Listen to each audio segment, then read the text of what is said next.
রাজধানীর তিতুমির কলেজকে বিশ্ববিদ্যালয় ঘোষণা করে প্রজ্ঞাপন জারির দাবিতে অনশন অব্যাহত রেখেছে শিক্ষার্থীদের একাংশ। রাতভর শিক্ষা প্রতিষ্ঠানের সামনে অবস্থান নেন তারা। জানান, দাবি পূরণ না হলে ব্যারিকেড টু মহাখালী কর্মসূচিও ঘোষণা করার কথা। আরও জানাতে যুক্ত রয়েছেন সহকর্মী ভাস্কর ভাদুরী। তার মাধ্যমে জানাবো সেখানকার সবশেষ পরিস্থিতি। ভাস্কর, কর্তৃপক্ষ তো শিক্ষার্থীদের দাবি দেওয়া নিয়ে আলোচনা করছে, তাহলে ঠিক কেন এই আন্দোলন? শিক্ষার্থীদের সাথে নিশ্চয়ই কথা হয়েছে আপনার, তারা কি ধরনের প্রতিক্রিয়া জানাচ্ছে সেটি একটু বিস্তারিত জানতে চাই।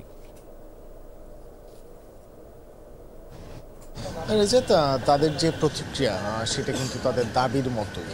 তারা গত কিছুদিন ধরে যে আন্দোলন করেছে সেই আন্দোলনের চূড়ান্ত রূপ কিন্তু এই আমরণ অনশন, এবং সেই আমরণ অনশনে গতকাল থেকে কিন্তু তারা বসেছে এবং এখন পর্যন্ত তিতুমির কলেজের যে প্রধান ফটক, সেই প্রধান ফটকের সামনে আমরা 16 জনকে দেখতে পাচ্ছি। তারা কিন্তু তাদের আমরণ অনশন চালিয়ে যাচ্ছেন। গতকালে 9 জন ছিল এই সংখ্যা, কাল রাত থেকে এখন পর্যন্ত সংখ্যা আরও বেড়েছে। এবং তাদের সাথে আমরা যখন কথা বলছি তারা কিন্তু আমাদেরকে জানিয়েছেন যে কর্তৃপক্ষ বিভিন্ন সময় তাদেরকে আশ্বাস দিয়েছেন, এবং এই যে তিতুমির কলেজকে বিশ্ববিদ্যালয়ে রূপান্তরের দাবি, সেই দাবিটি কিন্তু আজকে নয়, সেই দাবিটি গত 28 বছর ধরে। সেই 28 বছর ধরে বিভিন্ন সরকার বিভিন্ন সময় এবং বিভিন্ন প্রশাসন তাদের বিভিন্ন ধরনের টালবাহানা কিন্তু করেছে। সেই সব কিছু থেকে তারা মুক্তি চান এবং তার অংশ হিসেবে তারা এই আমরণ অনশন কিন্তু করছেন।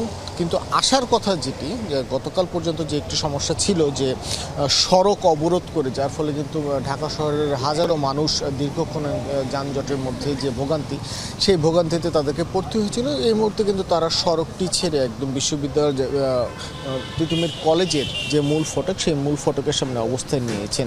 এবং তার পাশাপাশি গতকাল যে ঘোষিত কর্মসূচি ছিল, সেই ঘোষিত কর্মসূচি অনুযায়ী অর্থাৎ মহাখালী ব্লকের ঠিক কখন নাগাদ হতে পারে সেই বিষয়ে কিন্তু এখন পর্যন্ত তারা কিছু জানায়নি। হয়তোবা আরও কিছুক্ষণ পরে যখন অন্যান্য শিক্ষার্থী অথবা যদি অন্যান্য সাধারণ শিক্ষার্থীরা এসে তাদের সাথে যুক্ত হন, তখন হয়তোবা পুরো যে পরিস্থিতি, সেই পরিস্থিতি বিবেচনা নিয়ে অনশনরত শিক্ষার্থীরা তাদের পরবর্তী কর্মসূচির দিকে এগিয়ে যেতে পারে। রেজা, সেই খবরের বিস্তারিত আপনার মাধ্যমে জানছিলাম। ধন্যবাদ ভাস্কর ভাদুরী আমাদের সাথে যুক্ত হওয়ার জন্য।